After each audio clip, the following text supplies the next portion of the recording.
kita lihat saudara, pada negara-negara yang telah lebih maju dari kita, bagaimana dalam 3 dekade terakhir negara yang mempunyai penduduk di atas 200 juta mengumpulkan premi asuransi non-life yang kita ukur dengan persentase PDB, persentase pendapatan domestik bruto. Itu adalah bagian relatif yang bisa kita bandingkan antar negara.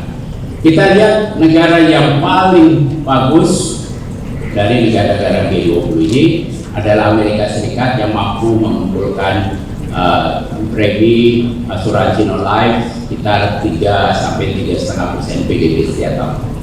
PDB Amerika besar sekali, ya, puluhan triliun dolar. Tapi bagaimana negara-negara Indonesia, negara berkembang yang penduduknya 200 juta, Indonesia, Cina, India, kita berada yang paling rendah, belum sampai 1% PDB, sudah sejak 30 tahun yang lalu. India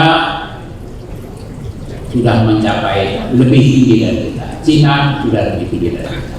Di sini kita lihat kita tertinggal, tapi di sisi lain ini adalah peluang buat saudara-saudara wisudawan untuk mengembangkan karena potensinya masih besar. Tapi pertanyaannya, apakah dengan negara yang mayoritas Muslim yang tadi saya sampaikan masyarakatnya risk taker, kita bisa menggerakkan sifat manusia itu bisa dirubah? Kalau kita melakukan edukasi publik yang intensif, maka sikap risk taker bisa menjadi risk averter. Kesadaran untuk berasuransi akan bisa meningkat. Saya bisa mengamati dengan adanya JKN, makin banyak orang memahami mekanisme asuransi. Kenapa harus bayar? Kenapa saya bisa terlindungi dan sebagainya. Tapi kalau kita ngintip, di makalahnya akan dibagikan oleh panitia, di negara Muslim yang ada dalam G20 adalah Turki yang 99% penduduknya Muslim, Indonesia 87% dan Saudi Arabia.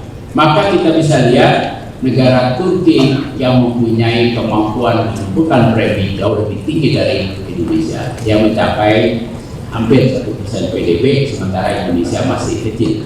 Tapi yang menarik, dalam 5 tahun terakhir Saudi Arabia sudah menyalip Indonesia. Artinya di situ Saudi Arabia yang muslimnya kuat ternyata juga mampu menggerakkan mekanisme asuransi sebagai salah satu solusi untuk meningkatkan kesejahteraan bangsa. Bagaimana dengan di negara-negara maju? Pada negara-negara maju sudah mengumpulkan lebih dari 3% PDB, tapi yang menarik, negara yang dekat dengan kita, merdekanya hanya 2 hari lebih dahulu dari kita, Korea Selatan, dalam 10 tahun terakhir telah mampu mengumpulkan di atas 4% PDB, mengalahkan Amerika. Nah, ini bagian tantangan kita, bahwa Korea Selatan yang pada waktu merdeka tidak banyak berbeda dengan kita, ternyata mampu menggerakkan ekonomi, dan sekaligus ketika ekonominya bergerak, sikap risk averter semakin tinggi. Dan ini pula yang akan kita hadapi di masa depan. Saudara sekalian, bagaimana dengan aset perusahaan asuransi? Aset perusahaan asuransi adalah akumulasi dari premi-premi asuransi yang kumpul secara tahunan. Kalau kita intip di 3 negara Muslim, aset asuransi tertinggi sekarang dimiliki oleh Turki pada sekitar 5% PDB-nya. Kedua, Indonesia cukup bagus, baru Saudi Arabia. Ini karena Saudi Arabia memang baru saja membuka peluang asuransi, tetapi kecepatan pertumbuhannya lebih tinggi dari kita. Kita yang sudah lebih dahulu, tapi relatif lambat pertumbuhan.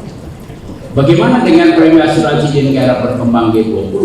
Mana yang paling tinggi? Ternyata negara yang dulu sama-sama dijajah oleh Belanda, Afrika Selatan, mempunyai aset premi perusahaan asuransi yang mencapai di atas 60% PDB, luar biasa tinggi. Nah, tampaknya Belanda kurang mengajarkan kita bagaimana mengembangkan asuransi, atau mungkin masyarakat yang terlalu risk taker sehingga tidak berkembang seperti halnya berkembang di Afrika Selatan. India telah menyalip Indonesia dalam hal ini dengan aset perusahaan asuransinya sudah mencapai 20% PDB. Kita Indonesia masih pada aset kecil di bawah 5% PDB. Ini bagian tantangan besar sekaligus peluang buat saudara-saudara sekalian. Kalau kita intip di negara G20 dengan penduduk 200 juta, kenapa penduduk 200 juta? Karena katanya dulu, kita susah berkembang karena penduduknya besar. Ini mitos. Ternyata India, Amerika, pernah duluan, Cina bisa lebih maju dari kita. Jadi buanglah mitos itu. Percayalah kalau bila kita terus berusaha, insya Allah kita bisa memenangkan persaingan di dunia ini. Baik Bapak Ibu sekalian, kalau kita intip yang terakhir di negara maju, berapa besar aset perusahaan asuransi terhadap PDB-nya? Negara yang paling banyak, negara yang cukup sejahtera, kalau kita bilang cukup, yaitu United Kingdom, Inggris Raya, dengan jumlah aset perusahaan asuransi sudah di atas 100% dari PDB. Jadi bayangkan kalau Indonesia sekarang PDB-nya kira-kira 16.000 triliun, aset perusahaan asuransi harusnya kalau mengikuti itu di atas 16.000 triliun. Tapi kita baru punya 5%-an saja. Itu adalah situasi yang kita hadapi, Bapak Ibu sekalian, para wisudawan, para orang tua, para aktivitas akademika STIMRA. Situasi ini perlu kita kenalin karena dari pengenalan situasi yang ada di depan kita dapat membuat rencana-rencana, aksi-aksi untuk mengejar ketertinggalan kita.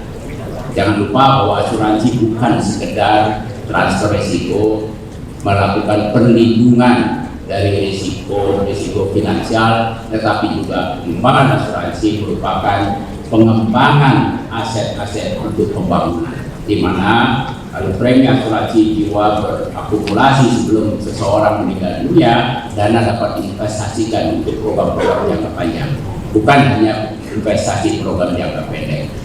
Dana jaminan pensiun Indonesia masih jauh tertinggal. Walaupun kita berpenduduk keempat terbesar di dunia, jumlah aset dana pensiun kita tidak masuk pada 100%. Sementara Malaysia, Thailand yang jauh lebih sedikit jumlah penduduknya sudah punya dana aset jaminan pensiun masuk 100% dunia. Ini contoh lain di mana kita berhadapan dengan ketertinggalan kita. Oleh karena itu, saudara sekalian, para wisudawan, saya berharap setelah ini saudara bersama-sama dengan guru-guru saudara yang telah mengajarkan berbagai ilmu asuransi di STIMRA, bersama-sama memajukan ini, membuat rekomendasi yang penting untuk pemerintah, untuk OJK, agar peluang mobilisasi edukasi publik bisa terus digencarkan agar pada akhirnya bangsa kita menjadi kuat. Kalau ekonomi kita kuat, dana-dana investasi cukup besar, tidak perlu pinjam-pinjam ke luar negeri, pinjam dari Bank Dunia, IMF, ADB atau Islamic Development Bank, kita bisa pinjam dari penduduk sendiri, dari pekerja sendiri, dari dana kita sendiri yang kita kumpulkan dalam industri asuransi komersial maupun sosial dalam negeri, maka insya Allah kita bisa mendorong kemajuan bangsa ini lebih cepat.